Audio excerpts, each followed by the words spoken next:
कसबा पावड्यातील doctor D Y Patil पॉलिटेक्निकमध्ये पार पडलेल्या या सन्मान सोहळ्याला रोटरी क्लब ऑफ कोल्हापूर सेंट्रलचे अध्यक्ष आणि स्मॅकचे संचालक उद्योजक संजय भगत हे प्रमुख पाहुणे म्हणून उपस्थित होते। यावेळी तृतीय वर्ष कॉम्प्युटर शाखेची विद्यार्थिनी नम्रता राणे हिनं 94.40% गुण मिळवल्याबद्दल अकॅडमी चॅम्पियन म्हणून गौरवण्यात आलं। यासह MSBTE मुंबई यांच्या वतीनं आयोजित उन्हाळी परीक्षेतील 30 गुणवंत विद्यार्थी आणि 2 विषयात 100 पैकी 100 मार्क मिळवलेले 5 विद्यार्थी यांचा मान्यवरांच्या हस्ते सत्कार करण्यात आला।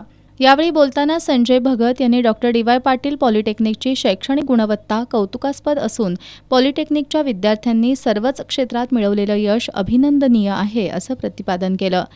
परीक्षेत मिळवलेले गुण हे विद्यार्थ्यांची गुणवत्ता अधोरेखित करतात, मात्र प्राप्त परिस्थितीशी 2 हात करत मिळवलेल्या यशाचा आनंद वेगळा असतो।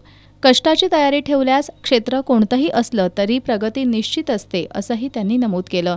प्राचार्य डॉक्टर महादेव नरके यांनी पॉलिटेक्निकच्या विद्यार्थ्यांना शैक्षणिक, सांस्कृतिक, क्रीडा ट्रेनिंग अँड प्लेसमेंट या क्षेत्रातील कामगिरीचा आढावा घेतला। पॉलिटेक्निकची शैक्षणिक गुणवत्ता सातत्यानं उंचावत असून नोकरीक्षम विद्यार्थी घडवण्यासाठी सातत्यानं प्रयत्न सुरू असल्याचं त्यांनी सांगितलं। यावेळी श्रवण पोवार, सुतेज शेडगे, स्वराली पाटील, नम्रता राणे, कृष्णा वालकर, तनिष्का चिंचनेकर, शंभूराज भोसले यांनी मनोगत व्यक्त केली। या कार्यक्रमासाठी संस्थेचे अध्यक्ष डॉक्टर संजय डी पाटील, विश्वस्त आमदार ऋतुराज पाटील, पृथ्वीराज पाटील, कार्यकारी संचालक डॉक्टर AK गुप्ता यांचं प्रोत्साहन लाभलं। यावेळी उपप्राचार्य नितीन माळी, रजिस्ट्रार महेश रेणके, कॉम्प्युटर विभाग प्रमुख प्राध्यापक PK शिंदे, प्राध्यापिका शिवांगी मालविया, प्राध्यापिका नीलम रणदिवे, प्राध्यापक अक्षय करपे, प्राध्यापक SB शिंदे, प्राध्यापिका शीतल साळोखे यांच्यासह शिक्षक, पालक आणि विद्यार्थी उपस्थित होते।